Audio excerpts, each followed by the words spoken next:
जब हम देश के सामने मौजूद सबसे बड़ी समस्याओं का जिक्र करते हैं तो सबसे पहले हमारे दिमाग में बेरोजगारी का नाम आता है। और बेरोजगारी की बात करते ही हमें दिल्ली और मुंबई जैसे शहर याद आने लगते हैं, जहां हर रोज हजारों की संख्या में लोग दूसरे शहरों और राज्यों से नौकरी की तलाश में पहुंचते हैं। इसलिए डीएनए में आज सबसे पहले हम देश में फैले बेरोजगारी के साम्राज्य का एक डीएनए टेस्ट करेंगे, जिसकी वजह से पढ़ाई करके भारी भरकम डिग्री हासिल करने वाले युवा भी नौकरी और योग्यता के अभाव में सफाई कर्मी, चपरासी, गार्ड और यहां तक कि मच्छर मारने की नौकरी करने के लिए भी तैयार हैं। वैसे तो कोई काम छोटा नहीं होता और किसी काम को कमतर करके नहीं आंकना चाहिए, लेकिन जब कोई छात्र एक विषय में बाकायदा ग्रेजुएशन या पोस्ट ग्रेजुएशन करने के बाद अपने क्षेत्र से जुड़ा काम करने के बजाय सफाई कर्मी, चपरासी, गार्ड या मच्छर मारने वाले के पद पर नौकरी करता है, या यूं कहिए कि नौकरी करने पर मजबूर हो जाता है, तो इससे देश को सबसे ज्यादा नुकसान होता है। अलग अलग क्षेत्रों के हुनर के हिसाब से डिग्री हासिल करने वाले युवा अपने हुनर का प्रयोग सही जगह नहीं करेंगे तो देश की पूरी शिक्षा प्रणाली ही फेल हो जाएगी। और इस समय देश में ऐसा ही हो रहा है। स्थिति इतनी गंभीर है, इसे समझने के लिए मैं आपको उत्तर प्रदेश के मुरादाबाद जिले की कुछ तस्वीरें दिखाना चाहता हूं। ये जो लोग आप इस वक्त देख रहे हैं, ये लोग गंदे नाले में उतरकर स्वच्छ भारत अभियान के लिए काम नहीं कर रहे, और ना ही ये लोग नियमित सफाई कर्मचारी हैं, बल्कि ये वो युवा हैं जो मुरादाबाद नगर पालिका में सफाई कर्मी के पद के लिए शारीरिक परीक्षा दे रहे हैं। मुरादाबाद जिले में सफाई कर्मी पद पर भर्ती के लिए करीब 58,000 युवाओं ने आवेदन किया है। जी हाँ, ये सारे युवा वो हैं जो सफाई कर्मचारी बनना चाहते हैं। लेकिन अफसोस की बात यह है कि इनमें से कई युवा ऐसे हैं जिनके पास ग्रेजुएशन, पोस्ट ग्रेजुएशन और यहां तक कि इंजीनियरिंग की डिग्री भी है। इन लोगों को टीम में बांटकर, यानी इन्हें अलग अलग टीमों में बांटा गया और ऐसी टीमों में बांटकर गंदे नाले में इन्हें उतारा जाता है और फिर इनकी शारीरिक योग्यता की जांच की जाती है।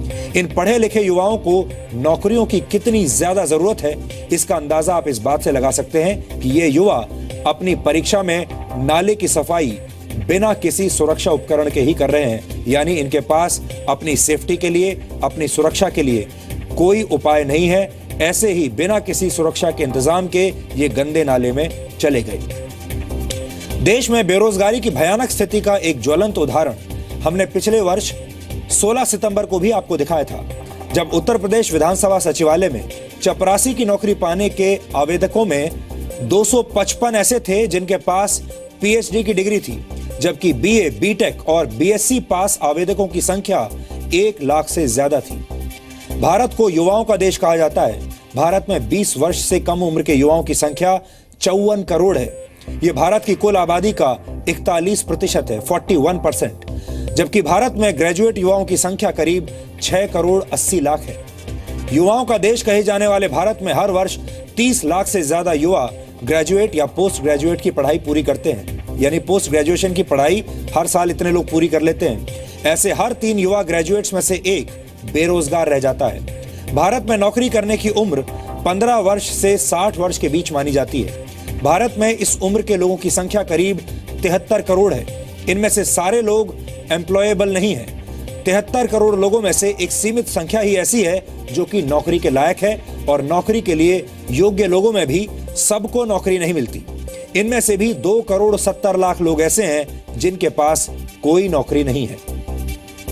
सबसे चिंता की बात यह है कि इनमें पढ़े लिखे युवाओं की तादाद ही सबसे ज्यादा है। बेरोजगारों में 25% युवा 20 से 24 वर्ष की उम्र के हैं, जबकि 25 से 29 वर्ष की उम्र वाले युवाओं की संख्या 17% है। यहां तक कि तकनीकी शिक्षा हासिल करने वाले देश के 16% युवा भी बेरोजगारों की लिस्ट में शामिल हैं। इसके अलावा हमारे पास वर्ष 2013 और 14 की श्रम मंत्रालय की एक रिपोर्ट है जो ये कहती है कि हमारे देश में 18 से 29 वर्ष की उम्र के ग्रेजुएट्स और उससे ज्यादा पढ़े लिखे युवाओं में बेरोजगारों की संख्या 28% है। अब सवाल यह है कि हम इन युवाओं को कैसा भविष्य दे रहे हैं। ये कैसा भविष्य है जिसमें पढ़े लिखे युवा अच्छी नौकरी की तलाश में भटक रहे हैं और नालों की सफाई कर रहे हैं। ये विश्लेषण देखकर एक बार के लिए आपको हो सकता है हंसी भी आ सकती है, लेकिन ये हंसने का नहीं बल्कि शोक मनाने का विषय है। हम युवा देश होने पर गर्व तो बहुत महसूस करते हैं, लेकिन हम अपने युवाओं को उनकी योग्यता के अनुसार काम नहीं दे पाते। पढ़े लिखे बेरोजगारों की ऐसी दयनीय हालत के लिए हमारी शिक्षा व्यवस्था भी उतनी ही दोषी है, लेकिन हमारे सिस्टम को लगता है कि सब कुछ ठीक ठाक है। इसलिए आज हम भारत की शिक्षा व्यवस्था का एक गहरा डीएनए टेस्ट कर रहे हैं। सबसे पहले आपको यह देखना चाहिए कि जब ग्रेजुएट और पोस्ट ग्रेजुएट युवा सफाई कर्मचारी के पद के लिए आवेदन करने पर मजबूर हो जाते हैं तो फिर क्या होता है। नेता काले धन पर सफाई दे नहीं रहे और देश का युवा नाले में से काला काला साफ करने में जुटा है। सियासत बिना डिग्री के भी दिखती नहीं। युवा सिर पर डिग्री रखकर नालों में डूब रहा है। जब सिस्टम पढ़े लिखे युवाओं के हाथ में नौकरियां नहीं दे पाता तो उन्हें हाथ में झाड़ू उठाना पड़ता है।